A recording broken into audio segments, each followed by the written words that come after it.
সিলেট জেলা ছাত্রলীগের নয়া কমিটির সেক্রেটারি রাহেল সিরাজর বাসাত হামলা হয়েছে। কমিটির জের দরিয়া ছাত্রলীগের তেলিয়র গ্রুপের নেতাকর্মী হকলে ই হামলা খরচন করিয়া দাবি করা রাহেল সিরাজর বড় ভাই গোলাপন উপজেলা আওয়ামী লীগের স্বাস্থ্য বিষয়ক সম্পাদক রুমেল সিরাজে মঙ্গলবার হাঞ্জাবালা সিলেট টাউনের আম্বরখানা বড়বাজার রাহেল সিরাজর বাসাত হামলার ঘটনা ঘটছে। রাহেল সিরাজেও একই গ্রুপ কর্তা, কিন্তু তেলিয়র গ্রুপ থাকি জেলা ছাত্রলীগের সেক্রেটারি পদ আগর জয়েন্ট সেক্রেটারি জাওয়াদ ইবনে জাহিদ খানর লাগি চাওয়া হয়েছিল, কিন্তু কমিটির সেক্রেটারি হিসাবে রাহেল সিরাজর নাম আওয়ায় তানরে মানিয়া নিতে পাররা না তান গ্রুপের নেতা হলে। ই কমিটি মানি না হইয়া মঙ্গলবার বিয়ালে তেলিয়র তাকি নেতাকর্মী হলে বিক্ষোভ মিছিল বার করিয়া চোরটা ইয়া টায়ারও আগুন দিয়া রোড ব্লক করছেন।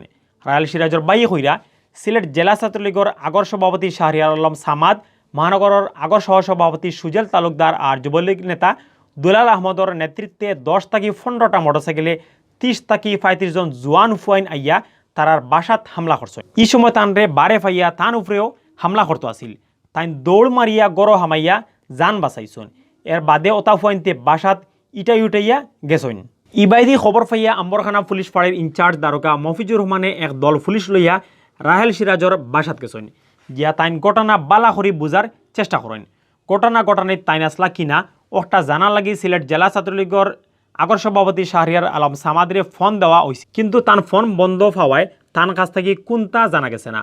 আর মহানগর ছাত্রলীগের আগর সহসভাপতি সুজেল তালুকদারে কইসন তাইন সামাদ দুলাল আর খেউ ইটাইটি বা মারামারিত আসলা না। কমিটি লইয়া দলের নেতাকর্মী সকল খুব ফুলাত আছেন। গুসার ছুটে খেউ ইলান ঘটনা ঘটাইতে পারেন ইতা তান জানা নাই।